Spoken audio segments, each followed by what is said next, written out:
my pathway into wellness at first was the food, because you can see your body, you can see your weight, you can see the food, you can smell it. But then as you start to go deeper and deeper, you realize, like I said, these parts of us that people aren't really seeing, our thoughts, our feelings, our emotions. This is what is really creating the quality of our lives. Yes. We can have these perfect bodies, but if we have no peace, it's like, what's the point of all this? The research shows you start to do these heart tools. On average, cortisol went down 23%. And DHEA, the precursor hormone that's necessary for vitality, for fertility, for combating anxiety and depression, went up 100%. No pharmaceuticals, no supplements, nothing but the heart's power. The big silence. Empowering personal experiences, inspiring compassion, and healing lives. We are no longer silent. We are here. The big silence. Welcome to the podcast, Kimberly Snyder. How are you? I'm doing great, Karena. Thank you so much for having me on today to chat about one of my favorite subjects, the heart. Yes, and I'm very excited to dive into, and this phrase has been thrown around, but get out of your head and into your heart. But we're really going to talk about how you do that, because you also, let's talk about the heart brain. Yes. Thank you. Because sometimes, Karena, when we hear things like be mindful or stop thinking, stop overthinking, or just be positive, right? There's this fake forced inauthenticity to that. So when we're talking about the heart as well, it's very practical, and the heart is another brain. Another thing that people think about the heart is that it's sentimental or romantic, but the true power of the heart is incredibly intelligent. There are 40,000 neurons in the heart. And so this heart brain, which many of us don't know about, and I didn't know about until a few years ago when I started to take a very deep dive into the research and the teachings around the heart. We hear about the gut being another brain as well, but there's another brain in the heart. And those of us that are parents see the heartbeat coming on the ultrasound when you get pregnant before the brain is formed. Yeah. Then we sort of dismiss this. I remember seeing it with my doctor. And I was like, oh, interesting. The heart is there, but the brain isn't there. So there's this type of directive intelligence coming from the heart. But then as a society over the past, let's say 100 years or so, there's been a really great emphasis on the brain and all the neurotropics and the brain training and all those things. And that can be great. But what we're talking about with the heart brain and heart coherence and heart intelligence, which we can dive into deeper, is actually aligning your heart, your brain, and your nervous system. And what this research shows is this increases your physical health, your hormonal balance, your immunity, your gut health, your clarity, your emotional intelligence, and so many things. And it's all measured by science. I love that. And I agree, your brain and your heart. I mean, think about the heart and the brain connection. Like, your thoughts can affect the way your heart beats, or for someone having a panic attack. I mean, obviously we know we're all connected, our gut, our heart, our brain. So what are in your new book, what's the hidden power of the 5 hearts? The 5 stages of, the 5 emotional stages of the heart. We have love, joy, peace, gratitude, and trust. So the 5 stages of the heart are not emotional states. They're stages and realities. They're also corresponding to the science of heart coherence, which you can measure. So for instance, in the first stage, the dark heart, there is very low coherence. This means that the heart and brain aren't communicating properly. So this manifests in low energy, low vitality, confusion, fear. We see, more sympathetic nervous system overdrive. We see less efficiency in the bodily organs. We see low gut health, sort of that energy where I can't get off the couch, or, just all those manifestations of not being able to see properly. So these stages, by the way, Karena, they're scientific, but I love ancient texts. And if we, again, go back to the heart in ancient cultures, from the Babylonians to the Greeks to the Egyptians to all spiritual traditions, there was this emphasis on the heart as being more than a physical organ, being a gateway to creativity, to our highest potential. So these 5 stages are scientific, and they also line up to ancient Vedic teachings around these stages, which were laid out by Swami Sri Yukteswar in 1894, how to really awaken the human heart. So the first stage is called the dark heart, which dark not as in evil. Sometimes it sounds quite sinister, but dark as in you don't see. So when your heart and your brain are going in different directions, it's like you're walking down the road and one leg goes this way, one leg goes the other way. You can really hurt yourself. You can hurt other people. You split your pants. This is where we feel that confusion. As we start to grow through the stages, which we can get into more coherence, that's where you get that whole body harmony, that ability to be more resilient against stress, to pivot and flow in the middle of your day, and to feel more clarity and lightness. Okay, so how do we connect with that? It's easy to say, and what is the science? Yes. Yeah. So do you want me to just explain the stages and then we can talk? Okay. Yeah. So first of all, the stages are ones that are universal to the human experience. We also flow in and out. So what these teachings and the evidence-based tools are doing is that we are training, we are upgrading coherence, this heart-brain communication through really simple, powerful tools, which I'll talk about next, so that you tend to spend more time, you tend to transcend the lower stages and you start to go into higher coherence in the higher stages. Now, that doesn't mean you get to a certain stage and you never feel a moment of dark heart energy. We all feel that fear, or you see something on social media or on the news or something triggers you. But what these tools do is that it allows you to not get triggered as easily and also to get out of the lower stages faster. Okay. So the dark heart, as we mentioned, is this incoherence shown in very irregular patterns on HRV, not just the numbers, but when you see the patterns, they're disordered, irregular. There's a lot of that sort of, fight or flight, nervous system dysregulation. The second stage, there's a little bit more coherence, but this is called the propelled heart. So this is where we're propelled into constant action, constant seeking meaning, seeking to feel worthy, seeking to be validated. Most of it is external. So how does my body look? I need to get my body better. How do I look at my social media posts, plans?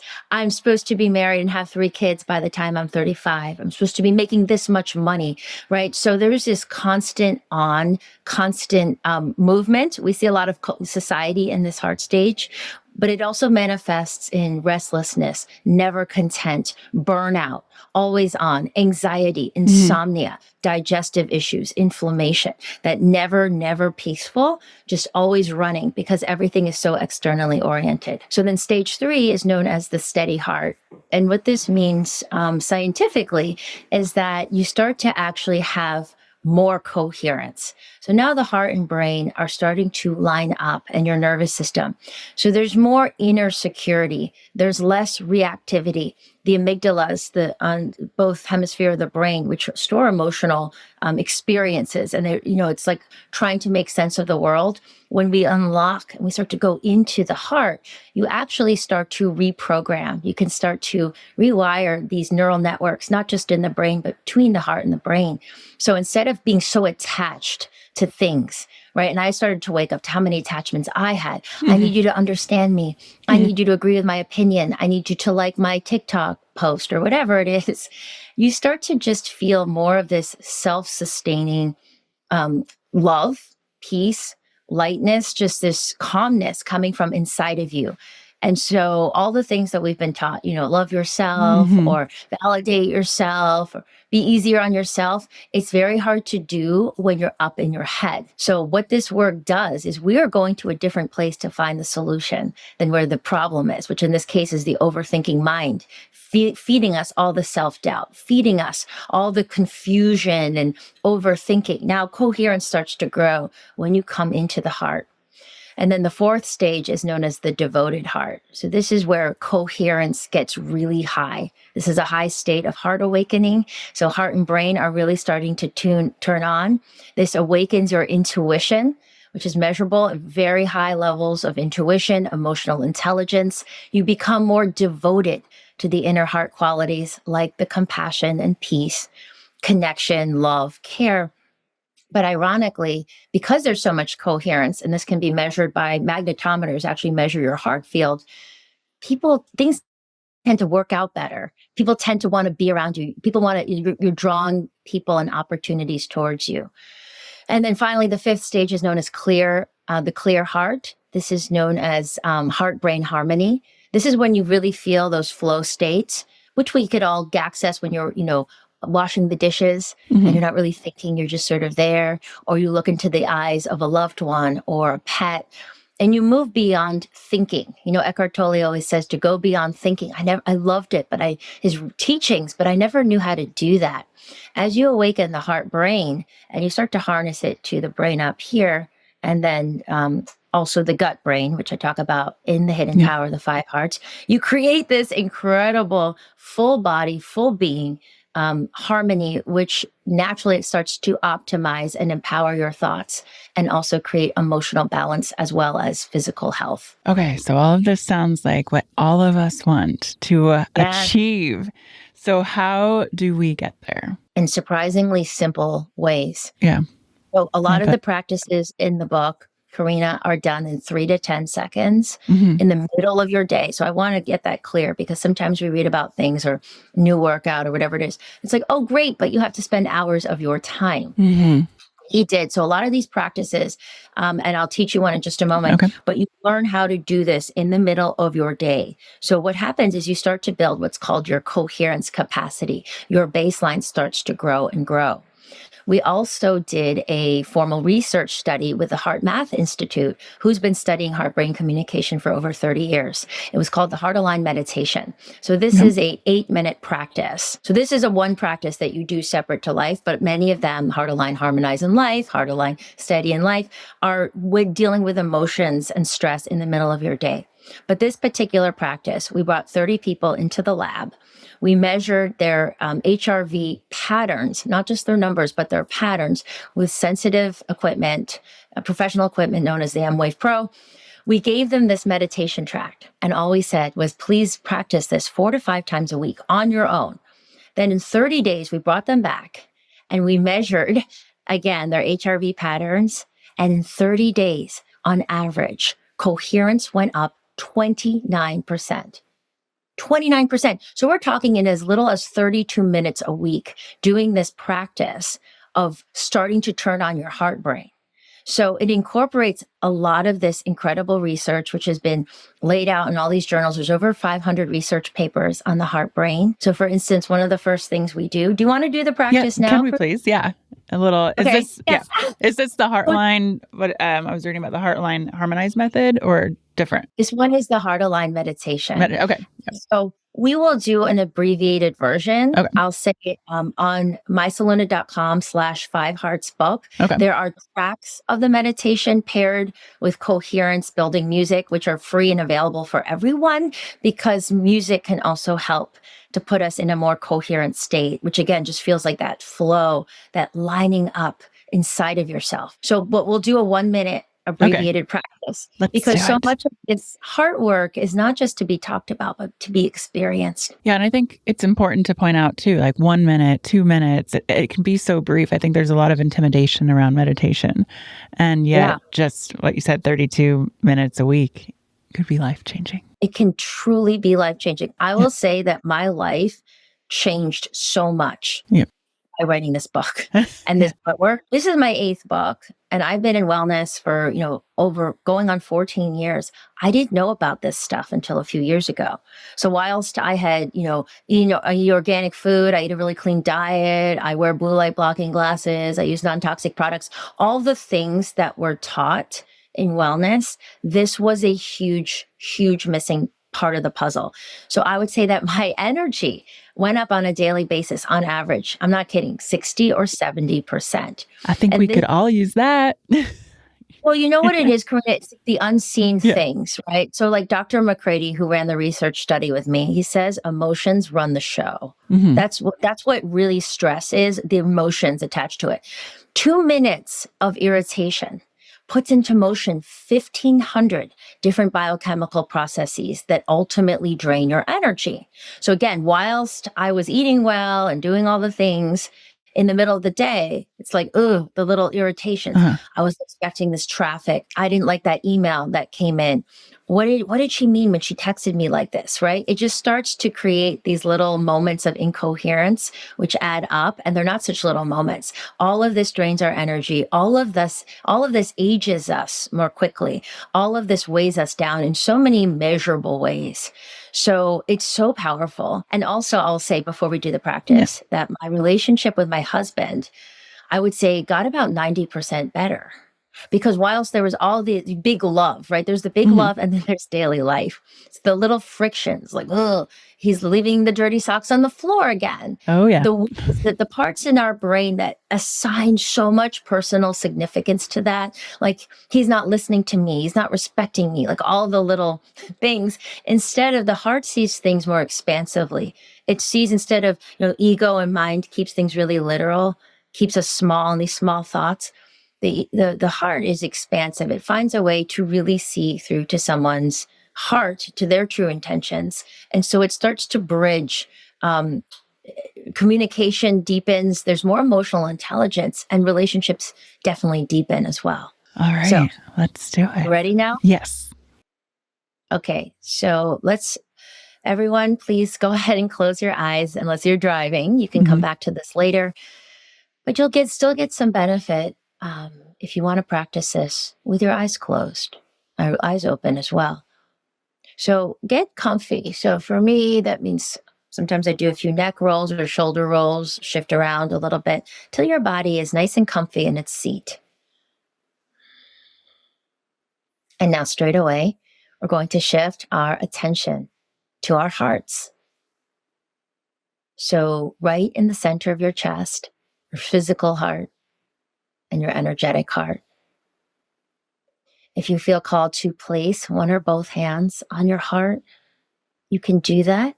It's not completely necessary, but if it feels natural and it helps you connect, please go ahead. And what's really powerful about this is simply starting to focus on your heart starts to shift your nervous system. This is in research published in the American Journal of Cardiology.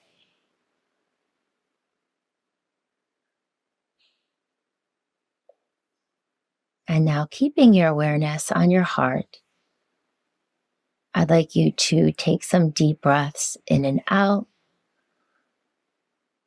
imagining that you are breathing in and out of your heart. So there's a coherence building practice in the book. We won't get into it now, but just for now, just take some slow, deep breaths with your focus on your heart. Imagining again, you're breathing in and out of your heart.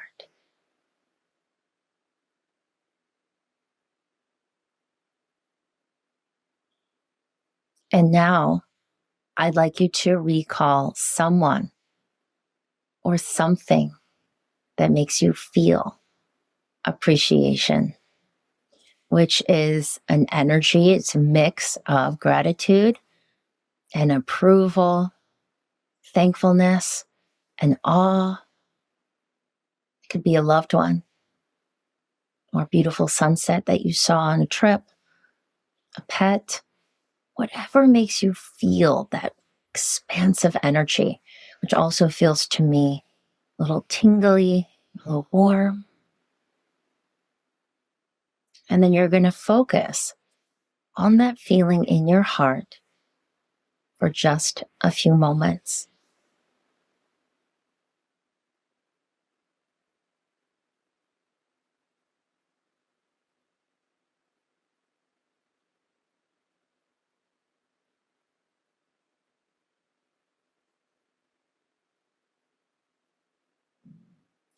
And if a thought comes in, if you drop it, come back. Use your visual, your person or thing to recall that feeling, and then focus on the feeling of appreciation. Really go there. Just a few more moments.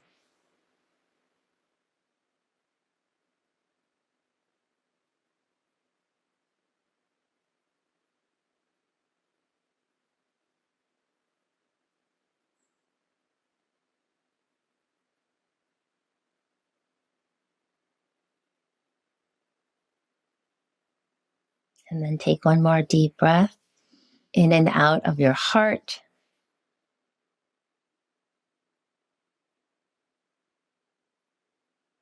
And then take a moment to thank your heart for its amazing wisdom and for anything else that arises spontaneously.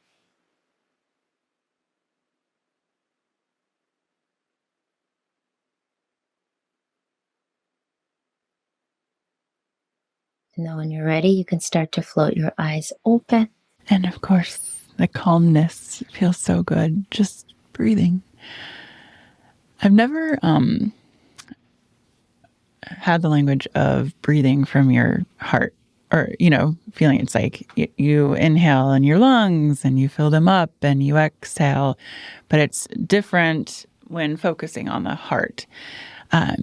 What made you want to focus on the heart so much, especially 14 years in wellness, and this is the practice that is so transformative for you? Going back to what you said, Karena, about focusing on the heart and breathing, there is in the book as well, there's so much research behind each one of those steps. So for instance, on page 29, this is the HRV pattern of someone in anger. And this is literally the beautiful, smooth sine waves of someone in appreciation. So when we're going into that heart-based emotion, this is where the psychological becomes the physiological. It feels nice, but it's actually making huge changes across your body because your heart is the main biological oscillator. It sets the rhythms in the body. I recently did a interview for my Feel Good podcast with Dr. McCready about the meditation. We did the study together. When you focus on your heart and you're taking deep breaths, it's doing so much between lining up your lower brain, upper brain. There's incredible science going on here. So the steps are very simple, and we can access them and we can connect to them. But it's working, right? There's just a lot going on. To answer your question, Karena, I never sit around and I say to myself, what should I write about next? Even though my publisher may be hounding me, okay, we're ready to do another book. I have always been very curious, open, and my mantra has always been, what can I really share with people that will really help them? And my first few books were focused around nutrition. Then I started to go into this more holistic. My 4 pillars of Saluna, my wellness brand, are food, body, emotional well-being, and spiritual growth. I wrote the book with Deepak Chopra, which was about Ayurveda and spirituality. It's just kept sort of expanding. And when I was researching my last book called You Are More Than You Think You Are, I came across a piece of research that blew me away about the heart brain and about how the heart's sending more messages to the brain and vice versa, and the implications of understanding that, what it can really do for our health and our well-being. And my first thought was, I cannot believe I don't know about this. And then very quickly followed by, everyone needs to know about this. So then I started to take a very deep dive. And at the same time, I was starting to read the holy science and the spiritual texts, the Vedic teachings around the heart. And it was just lining up in the most profound way, these 5 stages of the heart. This hidden power that's part of the book title is this ability to really be calm and clear and loving and peaceful and light, all the things that we want, but from within us. And so I was just so inspired to share this. It's like layers of an onion. I think my pathway into wellness at first was the food, because you can see your body, you can see your weight, you can see the food, you can smell it. But then as you start to go deeper and deeper, you realize, like I said, these parts of us that people aren't really seeing, our thoughts, our feelings, our emotions. This is what is really creating the quality of our lives. Yes. We can have these perfect bodies, but if we have no peace, it's like, what's the point of all this? And then I was starting to see that the emotions, again, to say it a third time, run the show. The parts of us that we don't necessarily address or have the tools to help us create that healthy emotional balance, that is really, really affecting our bodies. And so we can do all the other things, but if we don't address our emotional well-being, we're never going to be truly well. Right. I want to show this graph. Look at this, Karena, on page 77. Oh, that's what I have open too. Look, I have same page open because I wanted to talk to you about this. Yes. This is so huge. Yes. Hormones. Yes. Hormone. Yeah. I'm getting goosebumps. For all of us, who amongst us isn't concerned with hormones? We hear so much about hormonal balance. Our hormones are affecting our moods, our digestion, our ability to have babies, a million things. The research in this book, Karena, which I'm so excited to share, because people do not have to buy a fancy biohacking device. They don't have to, change their diet. These things can be great, but this power is inside of each and every one of us. Look at this. The research shows you start to do these heart tools, just like we were doing, and also the other tools laid out in the book. On average, cortisol went down 23%, and DHEA, the precursor hormone that's necessary for vitality, for fertility, for combating anxiety and depression, went up 100%. No pharmaceuticals, no supplements, nothing but the heart's power. What are your thoughts? And that's with the meditation and focusing on the heart. So there are many tools in the book. And then meditation is one tool, but there are several that you do in 3 to 10 seconds. One of them is in the Propelled Heart chapter. It's called the Heart Align Harmonize with Life. And this is how you pivot and you flow from your heart instead of the resistance thoughts or the upset thoughts, just moving through your day. This is how you become resilient to stress. So that research is the one that was really incorporated with the hormone study. There's also in the Steady Heart practice called the Heart Align Steady in Life. And this is how you use your heart brain to anchor yourself through the many emotions, the turbulence that we experience in a day. Ooh, I feel that fear. I saw something on the news, or I feel kind of irritated by something I saw on social media, or I feel really up or really down. Heart coherence is the steadying. And then the devotional, they all have practices throughout each stage. So going back to cortisol, because that's like a huge thing, and spikes in cortisol and our hormones. What is your thought, especially coming from a nutritional background and your entire background, but with hormone replacement therapy? Like everyone's talking about HRT right now, but what are your thoughts on it? So that is, a completely different field. Yeah. I've had amazing hormone experts like Dr. Taz come on my show, and she'll talk about her philosophy. I am not a hormone doctor. Yeah. So that is something one of the things I've heard over and over again from these doctors is it really needs to be individualized. There isn't one size fits all, or, this is great for everyone across the board. I think it's important to really to seek out proper individualized care, because we each have such a different blueprint. But one thing I can say for sure, no matter what we're doing, whatever stage we are in life, if we're in perimenopause or menopause, or, I have many readers and listeners who are, in their teens, even and 20s, wherever we are hormonally, no matter what, awakening your heart brain is going to help balance everything. It's going to help create that incredible syncing up. So we're talking about heart, brain, nervous system, but since the heart is the main biological oscillator, that's why it's syncing up all the different systems in your body. There's another research study in here, and this is in the Dark Heart as well, on page 35. This was measuring immunity, which I think is also really important to point out. And this is measuring IgA, an important secretory antibody that increases immunity, right? So this makes us more resistant to infection and disease. In this research study, they asked people to recall anger for 5 minutes. Recall. So not when you're actually angry, but remember when she said this to me, or this happened, or my mother-in-law said this. Recall. Okay. And also to recall care for 5 minutes. So care is in, remember when, my brother really cared for me, or I cared for my sick dog, or whatever it was. In both cases, this is the theory of, the good, bad stress initially spikes IgA. But as you can see here in the research, IgA then tanked for 6 hours. Wow. Recalling anger. IgA was elevated for 6 hours of recalling care, a regenerative emotion that, again, like appreciation that we used in the Heart Align meditation, starts to create more of that beautiful coherence and syncing up.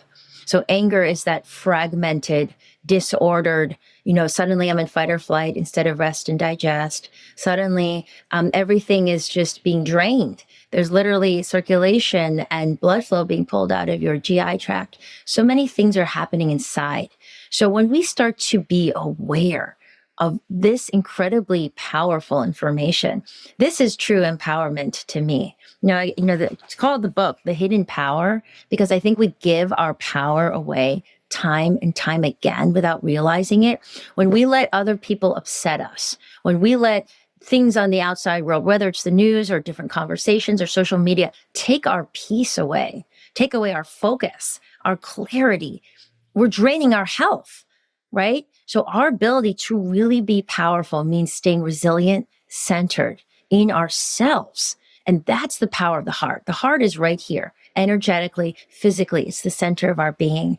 And again, this is why all the spiritual cultures and ancient cultures around the world talked about the heart, right? And so in modern times, now it's like, brain, brain, brain.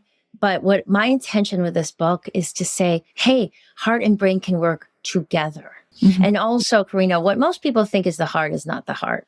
Oh, yeah. And I address at the beginning of the book. When people say I followed my heart, did this, and I got screwed over. When we are not calm, these big erratic emotions like jealousy or envy or like being overly passionate, the erratic ups and downs are of the ego. The heart, as you come into heart coherence and you really awaken your heart intelligence, it's like very calm. You start to become more still, like starting to see through to the bottom of a lake. And from this place of calmness, you can start to hear intuitive messages. This is where you start to really hear your heart in your gut, your natural deep guidance coming forward. This is where you have the clarity to make really good decisions because you're not coming from an overly emotional place. So does Kimberly Snyder get angry? Are you very aligned with your heart and know how to manage your emotions and feelings because of your practices? So I think, we're all human. We all feel the range of emotions. So I definitely get irritated. I'll get angry sometimes, but I will say it's far, far, far less. Mm-hmm. And it doesn't last. And number 3, I don't project it out as much. So anger projected out is like, people yelling or getting upset or doing things out here. When I feel that anger inside, I'm doing these heart aligned practices that I teach and share in the book. Again, it's made such a difference in my life. I have 2 young kids. Sometimes they're going bananas. They're 2 boys. They're fighting sometimes. They're wrestling. They're doing all sorts of things. So how many times I'm sitting there doing the dishes and I start to feel that irritation, like, you guys aren't listening to me, whatever it is.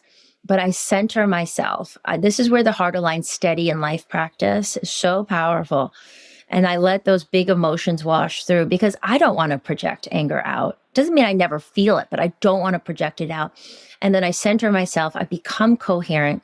And then when I turn and address my children or my husband or whoever, I can be proud of how I'm speaking instead of, this draining, projecting out, which never feels good to me or anyone. Yeah. And what about your partner, your husband?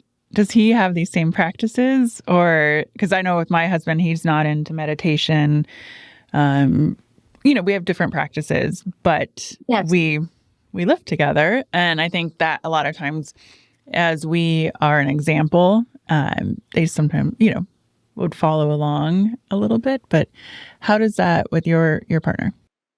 So he greatly respects this work. He loves the book. I wouldn't say he does all the practices, to be totally honest, but I'm doing the practices. And just like spiritual teacher Byron Katie says, it takes one person in a relationship to change the relationship. Both, unless, one person is completely toxic and closed off, he's open, right? And because I'm so clear, because I'm able to express my needs, I've taken out the stories, the narrative, the irritation, because the heart has that ability to really be present instead of all the backstory. Oh, this reminded me of being not seen and heard. Oh, this reminds you when you did this a million times.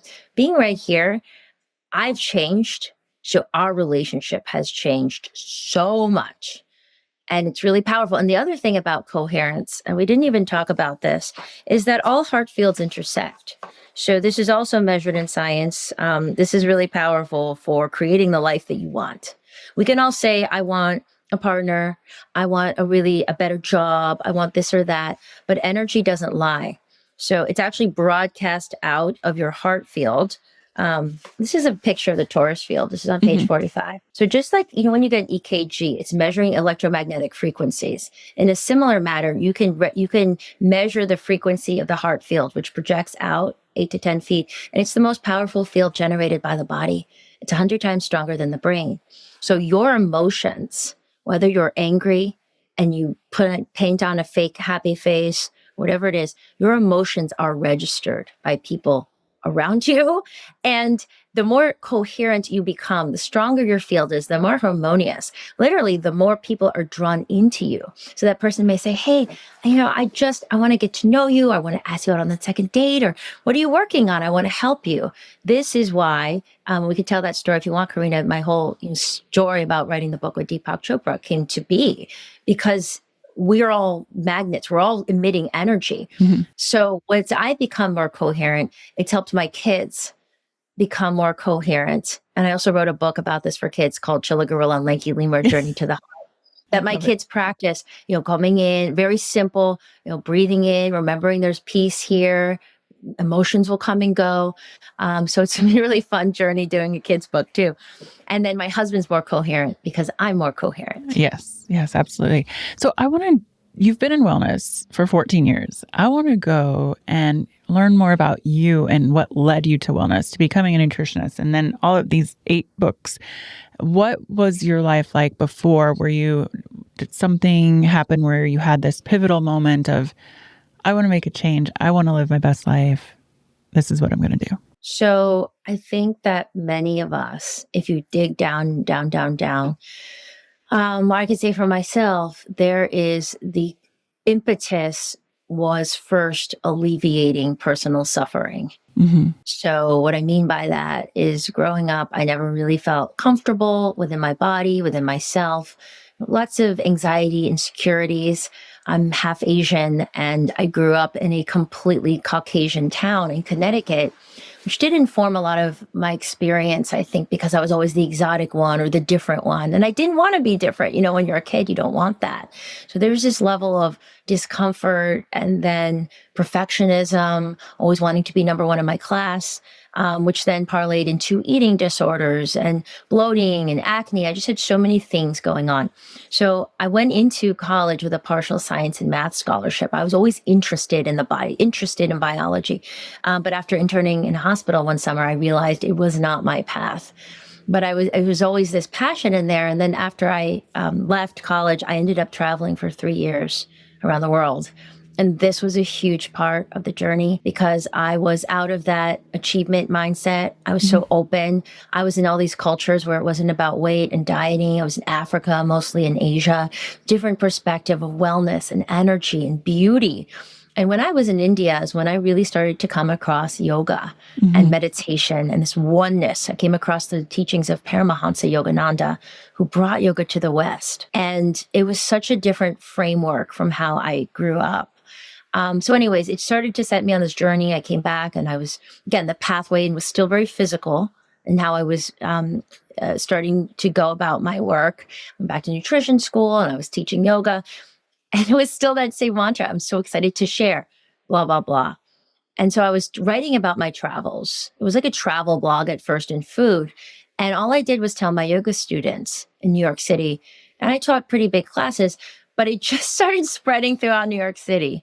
And then I met my first celebrity without, that wasn't the plan. I don't own it. I still don't own a TV or watch movies really, but I got on a film set. I met Uma Thurman. I started working with all these people.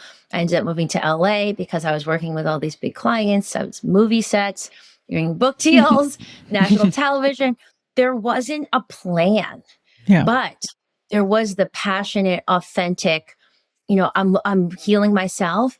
And this is so amazing. I want everyone to know about this too. So it shifted, right? First, it was the glowing green smoothie, which I'm actually drinking right now. I'm still passionate about it. My wellness brand, Saluna, we just developed a glowing greens powder, which you have in these really powerful plants.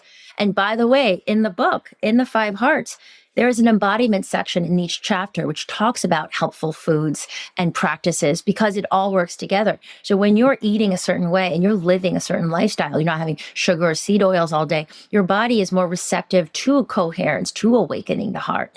But it just kept expanding, like I said, and just kind of being open and receptive to what was coming through and what I was learning, to here we are talking about, the clarity and peacefulness and love that I think is so needed today for Absolutely. individual benefit and also the collective benefit, Karina.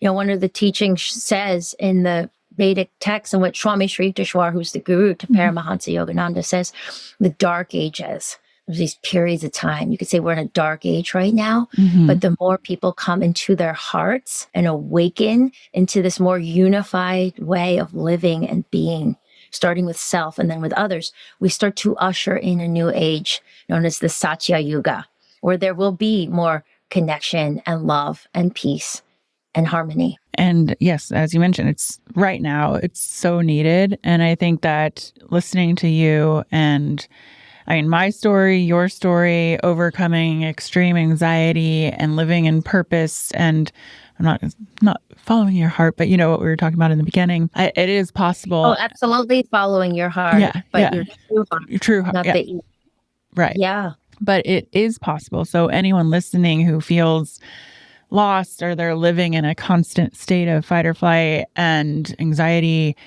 it is possible to do these practices in Hidden Power of the Five Hearts and to change your life and actually live in it and peace and joy and presence. Listen, I'm going to say something here. I remember some of the darkest moments in my life, sitting there with my bulimia, throwing up until I was bleeding, right? Sitting in dark corners, feeling like I had no purpose. I share this, and I share this in the book because many of us struggle at times or periods, but no matter how deep the struggle is, the heart's power is always there to be awakened. So what happens is you start doing the preliminary practices in the dark heart and you start to connect a little bit. At first, you're like, I don't feel anything. Some people have completely numbed out their heart, but it starts to reawaken those 40,000 neurons, Karina. So you're like, okay, I feel a little bit. It's like turning on a little like lights in the room, right? The dark, first you can't see, but the lights are like the coherence coming back online. Your heart is coming in. If we are here listening, alive, breathing, the heart's power is still there. And we can start to access it more and more. Yeah. And I would say it's important to know, like, it takes time, and give yourself time, patience. Immediately from doing a 1 or 2 minute practice, you're going to feel something, but just knowing, like, stick with it and you can change your entire life. Well, I'll say one thing about time. The mind is linear, right? Like, this is how long things are going to take, step by step. What happens on the heart's journey, and I talk about this in the 5 Hearts chapter, it's going to blow you away. It's not going to be like anyone else's journey, and it's nonlinear. So to your point, there may be times where you're pausing and it takes time to feel or to release old patterns. But there are times I've seen with clients I've been working with for years, quantum leaps, getting through being angry, all of a sudden to feeling more calm, or getting past these food cravings they've been challenged with for over a decade, right? Because the heart's power blasts through the way the mind thinks things work. In our heart aligned meditation study, listen to this, Karina, there were 2 women in the study itself who were incredible professionals. One of them was a doctor. One of them was a high level producer. They both wanted a family. They both wanted to find love. They had been unsuccessful on dating apps for years. They did the study. And within weeks of the study, they both found their life partners. Wow. One of them just got engaged and the other one is about to get engaged. Wow. This is the power of the heart. This can blast through challenges, ways that, things that we didn't think could come in. When you shift your energy, this is the most fundamental way we change our health and we change our experience of life. It's not just working on like things that can do this or this on the surface. Go deeper, go into this heart power. And it really runs through and it changes all parts of your life. I believe it. Well, thank you, Kimberly. Where can we find you and your new and all of your books? but especially the hidden power of the 5 hearts, because this is one to pick up if you want to just start making some powerful changes. Oh, thank you so much, love. It is available now wherever books are sold. So online, of course, and then also Barnes & Noble, Walmart, major booksellers. Also, for the meditation tracks in the Hidden Power of the 5 Hearts at mysoluna.com/5heartsbook. Are the tracks paired with Coherence music that like we did in the study. So everyone can access the tracks over there as well. Okay. Yeah, we'll put that in the show notes as well. So you can just click down there and get those tracks. Thank you, Kimberly. Thank you so much. I appreciate your work. We need more of it. You are making the world a better place. Thank you so much for being part of the Heart Mission, Karena, and sharing your big heart. I appreciate you so much. Thank you. The big silence. The big silence.